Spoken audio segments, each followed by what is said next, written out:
प्रश्नावली 2.2 का अब हम प्रश्न पहले का दूसरा सॉल्व करेंगे यहाँ पर। तो ये द्विघात बहुपद दिया हुआ है, इसके शून्य ज्ञात करना है हमें और फिर शून्यकों तथा गुणांकों के बीच के संबंध की सत्यता की जांच करना है। तो ये द्विघात बहुपद दिया हुआ है जो इसे हम गुणनखंड विधि से सॉल्व करेंगे। तो यहाँ पर जो ये द्विघात बहुपद है इसको हम अब गुणनखंड विधि से इस प्रकार सॉल्व करेंगे कि जो यहाँ पर -4s है इसे हम इस प्रकार तोड़ेंगे कि जब हम पहले तो 1 का गुणा इस 4 में करेंगे तो 4 आएगा प्लस का। तो -4s को इस प्रकार तोड़ेंगे कि गुणा में आना चाहिए +4 और जोड़ या घटाना में आना चाहिए -4s। तो इस प्रकार तोड़ देंगे हम 4s² ये जाऊँ खत्म -2s इस प्रकार तोड़ देंगे। -2 को गुणा -2 में होगा तो +4 आ जाएगा गुणा में, और -2s और -2s जुड़ जाएंगे तो -4s हो जाएंगे और प्लस का 1 ये ज्यों का त्यों। इस प्रकार हमें तोड़ देना है। अब यहाँ पर हम दो के जोड़े में देखेंगे तो कॉमन लेंगे हम। तो यहाँ पर इन दोनों के जोड़ों में से हम लेंगे 2s कॉमन। तो 2s लेंगे कॉमन तो यहाँ बचेगा 2s और माइनस का चिन्ह लगा करके यहाँ से पूरा 2s कॉमन आ गया है तो यहाँ बचेगा 1। अब यहाँ पर हम माइनस का 1 लेंगे कॉमन, तो यहाँ पर माइनस कॉमन ले लिया तो यहाँ बचेगा ये प्लस का 2s हो जाएगा, और चूंकि यहाँ पर माइनस कॉमन लिया है तो ये प्लस का माइनस हो जाएगा तो माइनस का 1 बचेगा। अब यहाँ पर 2s - 1 यहाँ पर भी है, 2s - 1 यहाँ पर भी है, तो ये कॉमन ले लेंगे हम 2s - 1 यहाँ से, और यहाँ से ये कॉमन ले लिया तो यहाँ बचेगा 2s - 1 ये वाला बचा। अब हम यहाँ पर दोनों के बराबर में 0 कर देंगे क्योंकि हमें शून्य निकालना है। 2s - 1 बराबर 0 तथा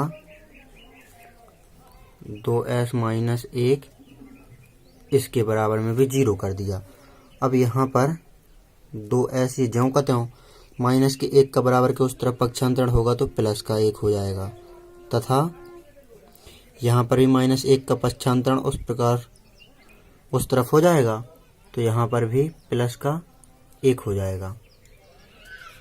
अब हम यहाँ पर और आगे सॉल्व करेंगे तो s के साथ में 2 ये गुणा में है तो इसको भी हम पक्षांतरित कर देंगे। तो s बराबर जो ये 2 है यहाँ पर गुणा में s के साथ में ये उस तरफ भाग में पहुंच जाएगा तो s बराबर 1/2 आ जाएगा, और यहाँ पर इस तरफ भी s बराबर 1/2 आ जाएगा।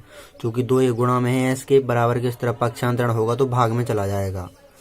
तो यहाँ पर ये आ गए शून्यक।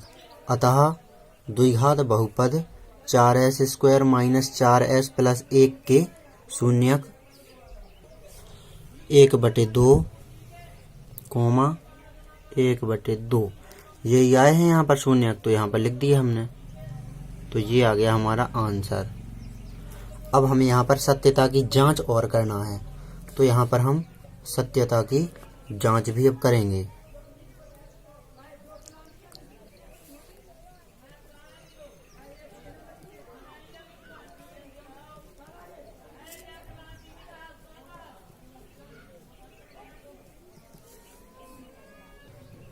तो यहाँ पर सत्यता की जांच करते हैं। चूंकि हमें शून्यकों तथा गुणांकों के बीच के संबंध की सत्यता की जांच करना है तो उसी प्रकार के फॉर्मूले लगेंगे।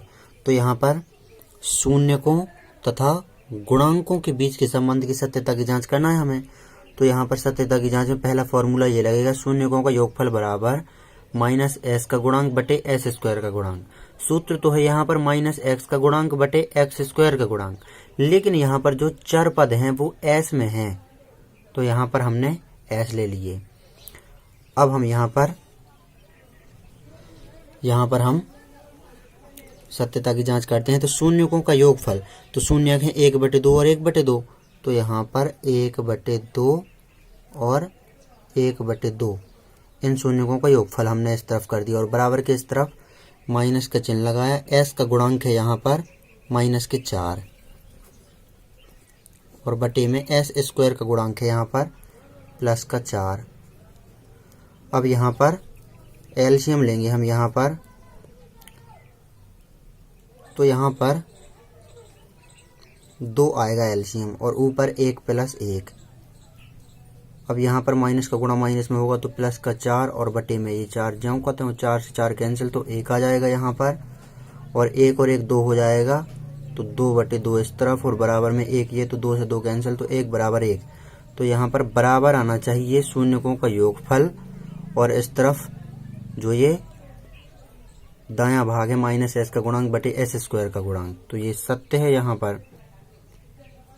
तो यहाँ पर हमने शून्यकों के योगफल के फॉर्मूले से सत्यता की जांच कर ली है। अब हम शून्यकों का गुणनफल के फॉर्मूले से और सत्यता की जांच कर लेते हैं। तो शून्यकों का गुणनफल यानी कि शून्य के 1/2 है तो 1/2 गुणे 1/2 कर देना है हमें और बराबर का चिन्ह लगाना है। अब हम अचर पद ये द्विघात बहुपद में देखेंगे तो अचर पद है यहाँ पर 1 और एस स्क्वायर का गुणांक है यहाँ पर 4। अब यहाँ पर 1 का गुणा 1 में होगा तो 1 आएगा और बटे में 2 का गुणा 2 में होगा तो 4 आएंगे और इस तरफ 1/4 ये चल ही रहा है तो यहाँ पर भी बराबर आ गया, तो यहाँ पर भी सत्य है जी। इस प्रकार हमें सत्यता की जांच कर लेना है और शून्य तथा गुणांकों के बीच संबंध की ये सत्यता की जांच हो गई। तो यहाँ पर आप इस प्रश्न को अच्छी तरह से नोट कर लीजिए।